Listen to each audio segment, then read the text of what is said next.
of Two Set Violin's best-known videos is the one where Brett is having difficulty, or pretending to have difficulty, playing a Bach violin sonata. And so Eddie tells him, oh, that's all right, just play a chromatic scale, and then he edits together the recording one note at a time.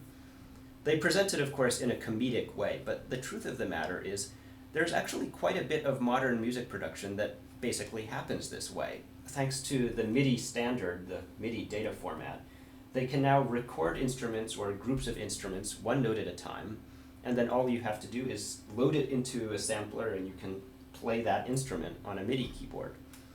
And there are many applications for this. For example, if you're a serious Hollywood composer, you might use such software to create a mock-up of a soundtrack for a film. Or even if you're working on film or TV productions that have a tight budget and you can't hire a full orchestra. Or if you're on a really tight time frame, take a TV show such as South Park, where they're producing an episode in the space of a week, then you might actually use this software to create the end product. So for example, I have here the East-West Symphonic Orchestra bundle.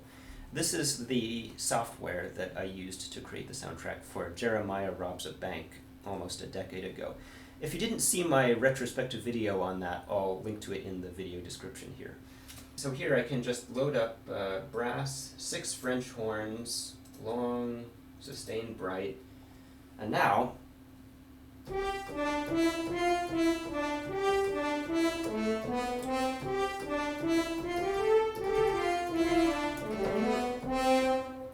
I actually haven't been able to use this software for quite a while.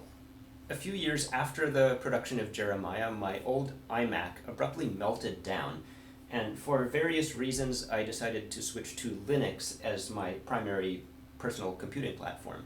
And I love Linux, but of course there's a lot of software that isn't supported on it, including this. So now I have a Windows computer. This is a budget build, but it does seem to be doing a decent job of producing orchestral sounds. So one of the things I'm working on right now is turning some of my piano compositions into orchestral recordings. In particular, here's the Bureaucratic March. If you haven't heard that piece before, feel free to pause the video and go listen to the original piano recording. And if you just want to hear the orchestral remix, here's a short excerpt.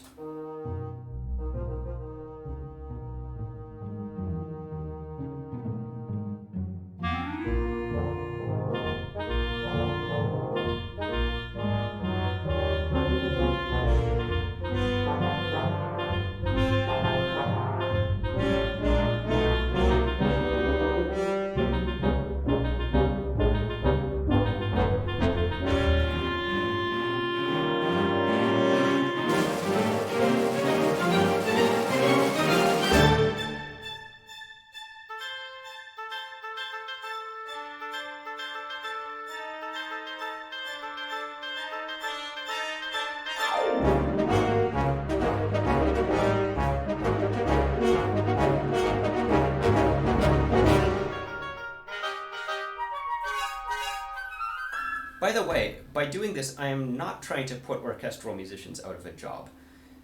I simply do not have the budget to hire an entire orchestra.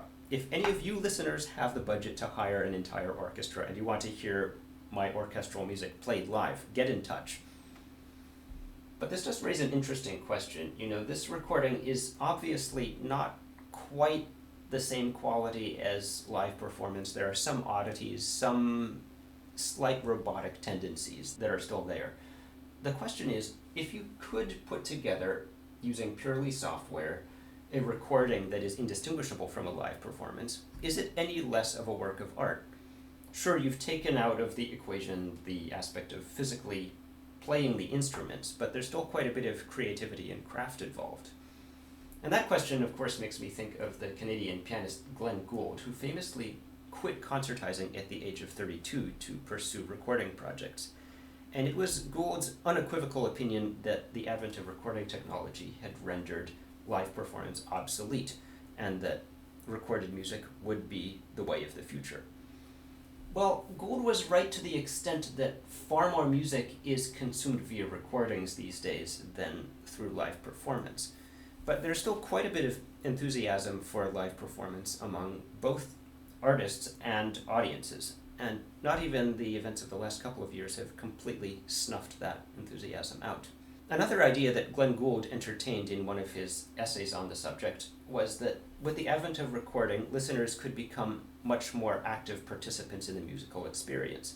At the very least, they could adjust the volume as they wanted, and he even imagined, well, if you could just give them the right equipment, they could do their own recording splicing, so that if there were some passages in one recording that they preferred, but passages from another recording that they liked better, well, then they could just splice it together and get just the right interpretation that they wanted. Well, we basically are at that point nowadays because software makes all of this so much easier. In fact, never mind editing recordings, you could just, speaking of Glenn Gould, you could, let's say, download a MIDI file of, Bach Goldberg Variations MIDI, and let's see, Goldberg Variations, Variation 3, load the MIDI file, and then assign to all of the tracks of the piano sounds from the East-West Orchestra bundle. Oh, question for all of you listeners, is the piano a string instrument or a percussion instrument? I've never been able to figure this out. According to the East-West software, it's a percussion instrument.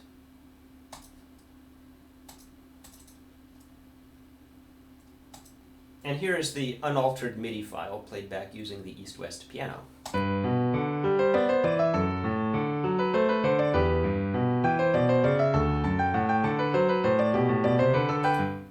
Of course, this is pretty robotic as it is. Now, I have a copy of this file that I've spent the last couple hours tweaking, basically one note at a time. So here's my best attempt at turning the MIDI file into something sort of Glenn Gould-ish.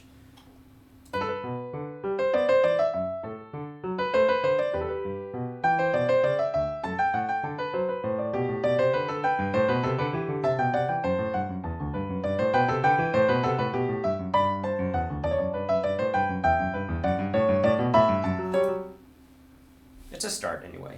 It's actually incredibly tedious having to adjust each MIDI note, the volume and the length, to get it just right.